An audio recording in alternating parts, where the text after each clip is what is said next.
Hi, everyone. Thank you so much for joining us today. Today, we're excited to welcome Manon Billette. Manon has over 27 years experience as a speech therapist and is certified in multiple other alternative modalities. And one of these is the brain integration technique, also known as BIT from Crossinology. Another term used for this modality is LEAP, the Learning Enhancement Acupressure Program.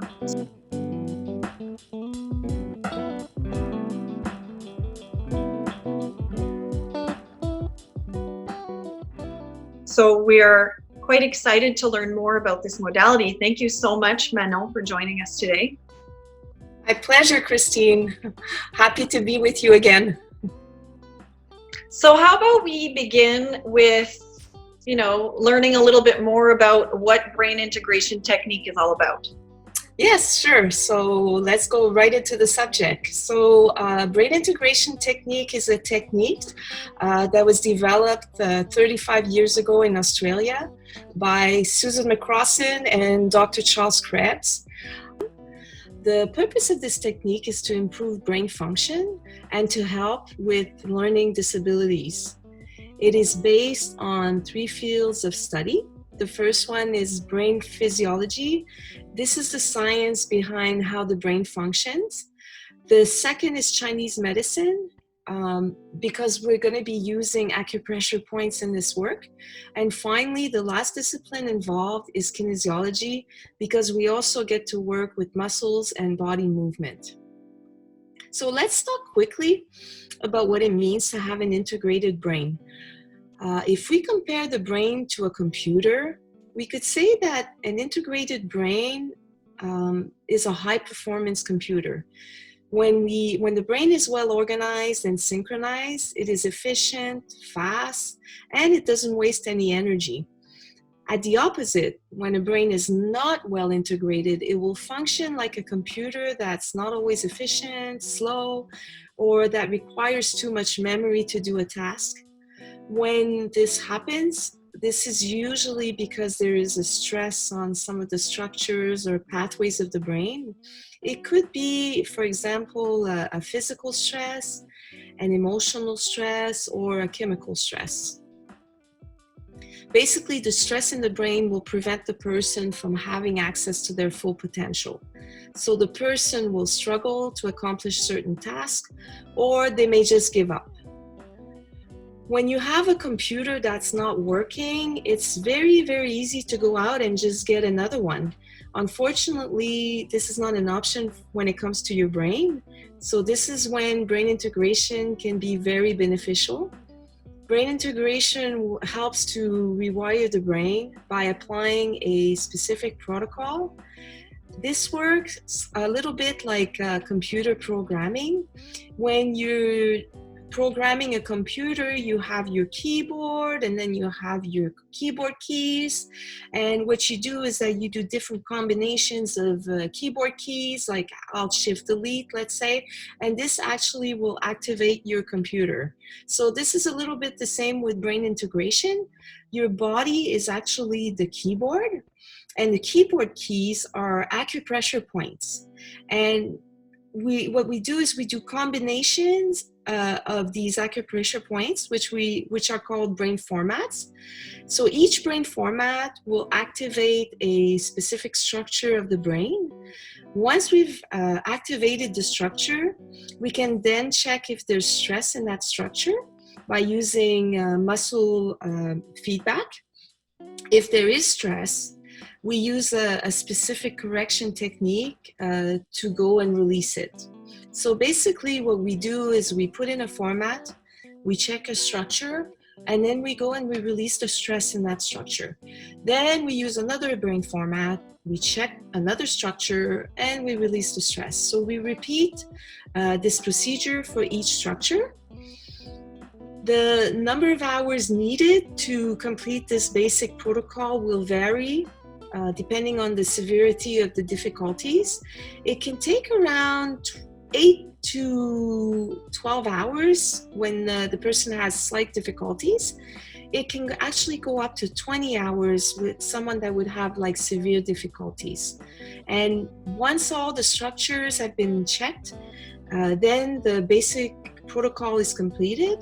And there's actually a second part to the work, which we won't necessarily do with everyone. It depends on each person, each child's abilities. In that second part, we will go and challenge the brain with specific learning tasks and release more stress if needed. So all this work will have a very, very positive impact on the person's capacity to learn. Research has shown that it can change the blood flow and the brain activity in the brain. Practitioners obviously don't have equipment to measure brain activity in their office, but we do conduct an initial assessment at the first session in order to be able to measure the progress afterwards. Wow, that's absolutely fascinating work. I'm so happy that you were able to describe that to us, because I think it'll benefit so many to learn more about this work. Would you mind telling us a little bit more about how it can help children with special needs, in the sense, maybe you can give us some examples of, certain conditions and how the work perhaps helped them surpass some of those limitations? It can help them by reinforcing their foundation for learning, either by improving their memory, their concentration, or by making it easier for them to process auditory and visual information. This is substantial, and for some children, it can translate into improvements in daily living tasks. And for others, it will help them to develop their language and cognitive skills.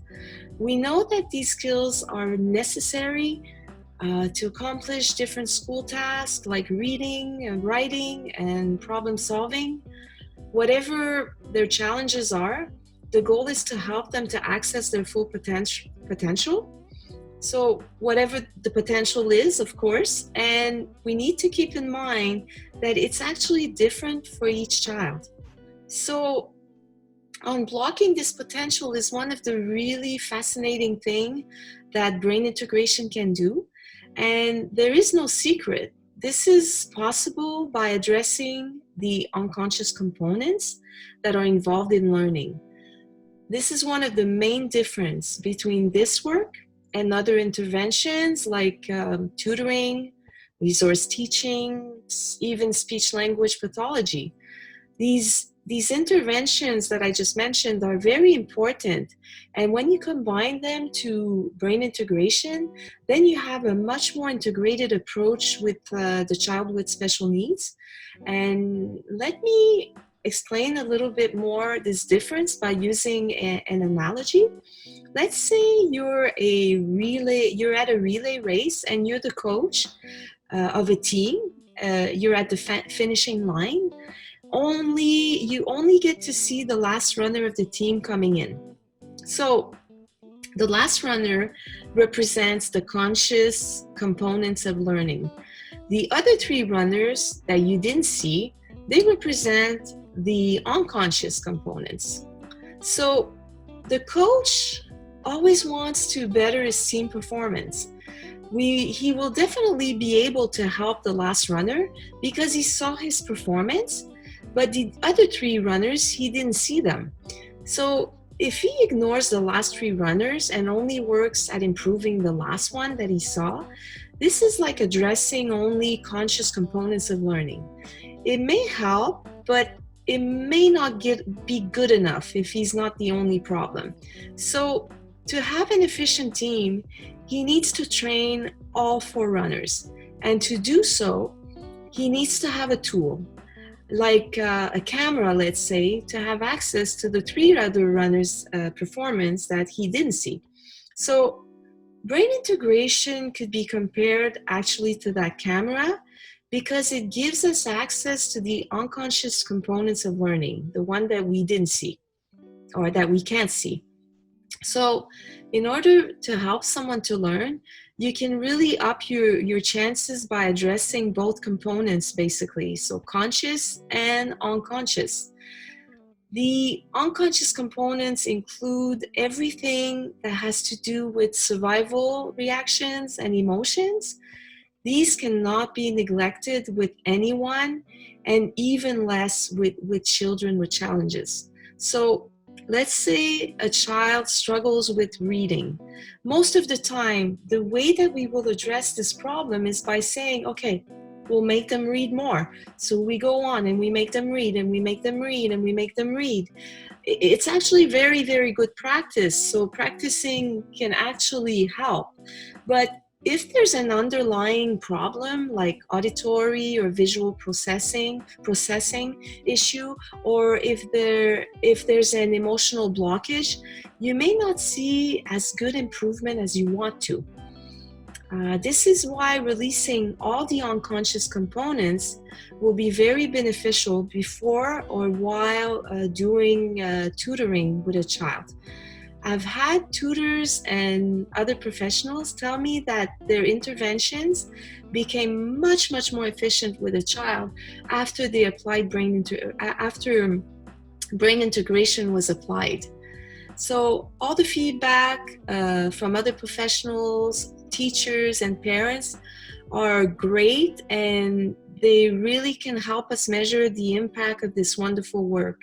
So now, Christine, I want to finish answering this question by telling you about some of the positive impacts that this work can have on children with special needs. So I thought that instead of listing them out of context, that it may be more interesting to just share with you some feedback that I've had from parents. I've chosen 3 children that I've followed. So I'm going to go on and read some of the feedback that these parents have given me. And I just want to also make sure, to tell you that I have permission of these parents to actually read this feedback to you today. So the first one is Emily. I saw Emily 2 years ago. She was 6 years old and she presents a delay in her development. We actually, the feedback I'm going to give you was actually given to me 3 hours after completing only 3 hours of protocol. So we were not finished. So I will go on and just read it to you. So Emily keeps on saying that she's a big girl and she can do things by herself. She has been much more autonomous in the past week. She started making her bed without anyone asking her. Also, at bath time, she surprised me by washing and drying herself. She can now pour water in a glass without anyone's help. She is also starting to show more interest in the alphabet and tries to reproduce letters. Finally, I also noticed that she is much calmer at home and when we go out. So very positive changes for Emily that have impacted mostly daily tasks, as we can see. We notice definitely more autonomy with her, and there is like less academic impact, but we see that she's actually starting to show interest in letters, which is very positive for her. So this is the feedback for Emily. And we'll go on now to the second boy, who is Daniel. I saw Daniel actually 10 years ago, so it's been a little while. Daniel was struggling at school back then, and his mother was describing him as a not happy child.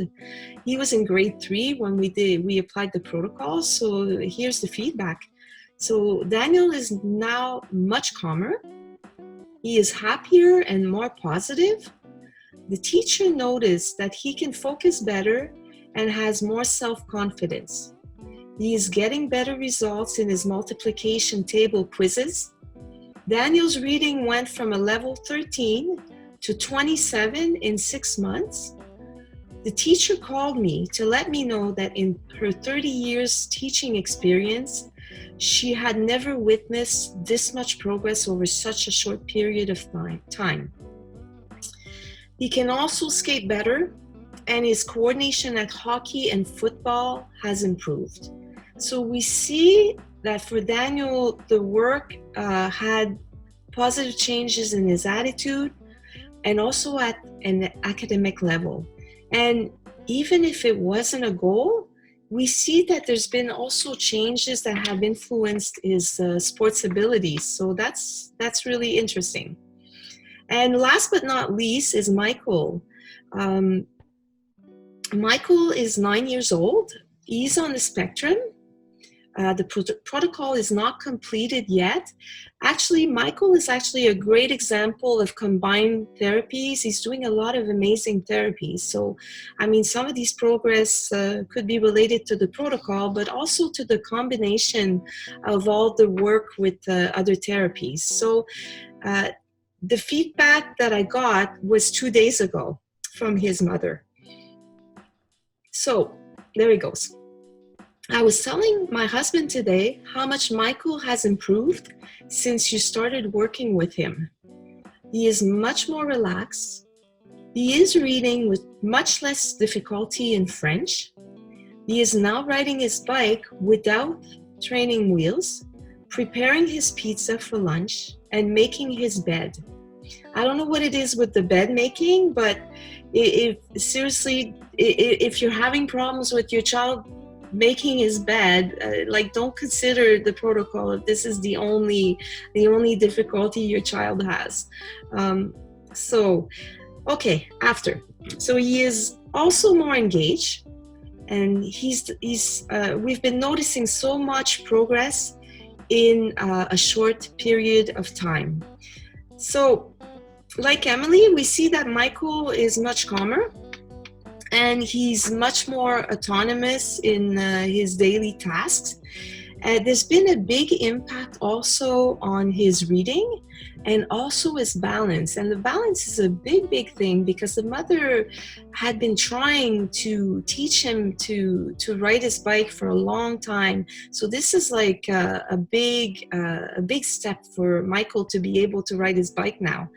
And for also another amazing thing that we notice is that the fact that he's more engaged, which is a very interesting observation, considering also that this child is on the spectrum, and we know that sometimes these children have a hard time engaging.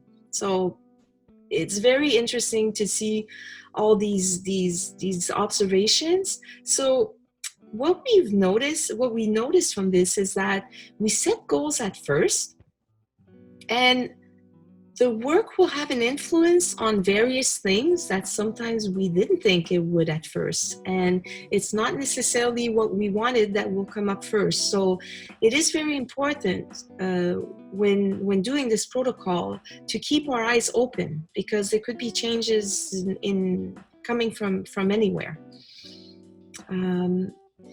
So this interview concentrated mostly on children, but I want to mention that I also do this work with adults, and we also have amazing observations with adults.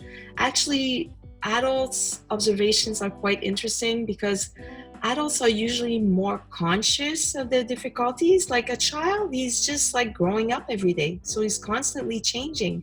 But when you do the protocol on an adult, and that he's been like struggling for years, sometimes even 20 years, 30 years with difficulties, and you see like the changes, it's really amazing. I think I really love the fact that there's freedom around it, because when the child receives a treatment, whatever comes of it, it's really whatever blockages were present, and it allows that freedom for the child to explore areas of their own interest or even improve in areas of their own interest. So I really love that, because there's a bit of this leadership coming from the child as well, which is fantastic. Yeah. And thank you for mentioning that this was also good for adults.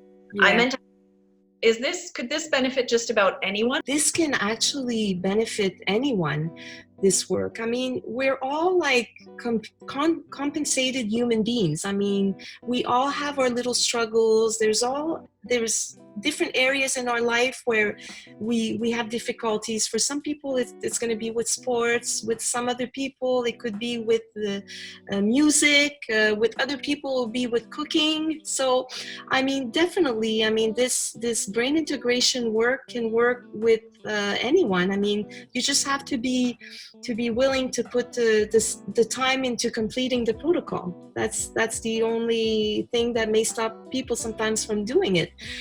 For me personally, I mean, when I did get my brain integrated, we actually had to do this through the course. So my struggling at that point, that was about 10 years ago, I was going to switch from skiing to snowboarding, and I was struggling. I mean, I went on the hill, on the bunny hill, and I mean, I couldn't get that turn. I mean, it was really hard for me.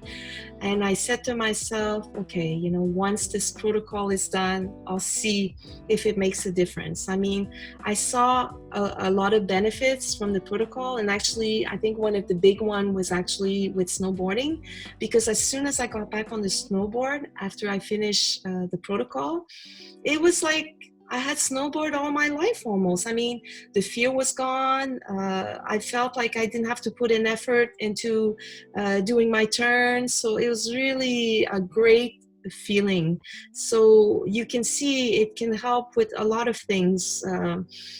Athletes could actually also benefit from this work. I mean, that feeling of not struggling is just a wonderful feeling. So another way it can help also, I didn't mention it before, but it can help with people that have concussions. If they're suffering from symptoms from concussion, it's actually a good protocol also to do, because there's often stress in the brain that we can go and release. I actually have seen a few people with concussions. I have a lady right now that I'm following that is actually she's had like a concussion like 2 years ago. She's saying that she's noticed like a lot of benefits, like a lot of changes since we started the protocol. It's really great because it's not just the academia. There's also progress, you know, in physical activity. It really is across the board. So it's really fascinating work. Thank you so much for sharing that with us today. I will absolutely include your contact information below this in case anybody has any additional questions for you or maybe interested in more information. Thank you so much. And I also, I think there were 2 books that you felt might be interesting for listeners in case they wanted to learn more. Yes, Christine, there are actually 2 great books, 2 great reference books. They're slightly different. I would say that Susan's book has more case studies in it. So it explains what the brain integration is, and she gives us a lot of examples of some of her patients and what were the results of the work. So if you're into case studies, this is actually probably the book that you will enjoy the most. Where Charles' books, Dr. Krebs' book, is more oriented towards what is the story behind the brain integration, how it was developed, and what are like the based, like all the based theory behind the work. So depending on what you're looking for, I mean, you can choose. Before we go, Christine, there was one more thing that I wanted to talk about. Actually, it's a little message that I wanted to give the parents. Brain integration can be compared to taking care of a garden. You plant seeds and you water them and you give them attention. Then you wait, and if weather permits, you will actually, and also if there's enough sunlight, obviously, you know that you will eventually have plants, and then after that, it will give you vegetables. So this is actually the same with brain integration with someone. Nature has to follow its course. This is very important. And you may not see anything at first. I want to say that because when we start working on the protocol and we're working on all these components, those unconscious components we were talking about, it may seem to parents like we're doing nothing, because nothing is really happening. Like, we're not asking the child to collaborate with this part of the work. So parents sometimes think we're not doing anything, but it's a little bit like watering the garden, right? We're just planting seeds, watering the garden to have things come up. So as we go on with the protocol, then they will start noticing the changes, because we will be doing a few tasks and they will see through the tasks the changes. So what I have to say is we need to have faith and we need to have patience when we do this. And I mean, this is also for me, I mean, it's been working a lot on my faith and patience. And I mean, each time I see someone, the faith has to be there again. I mean, because each person is different. And because that's it, we like we say, we don't see the results right away. We need to respect the integration time. It's very hard sometimes for the parents because they want to have changes right away, and it's normal, because usually when they come to see you, it's because in some cases because their child is struggling at school. So when they come, they want you to put out the fires, and then you tell them, you know, and then they don't see anything and you tell them to wait. It's not easy to wait when your child is struggling, but we need to have the patience, definitely.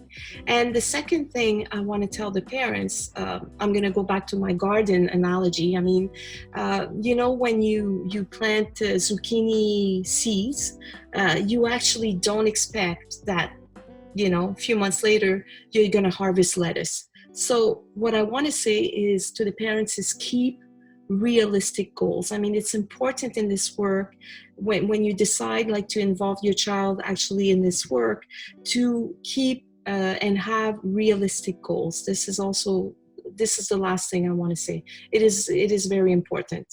So thank you, Christine, for having me talk about brain integration today. I mean, and thank you for all this wonderful work that you do with the parents, like giving them all this information. I mean, it's so precious to have this, and I'm really happy that I had the opportunity today to discuss with you brain integration, and with everybody that will be watching this video. And if ever you have any questions, feel free to email me. I'll be really, really happy to answer you. Thank you. It's so greatly appreciated. Thank you for that extra bit. I'm sure parents will greatly appreciate. Thank you. Thank you.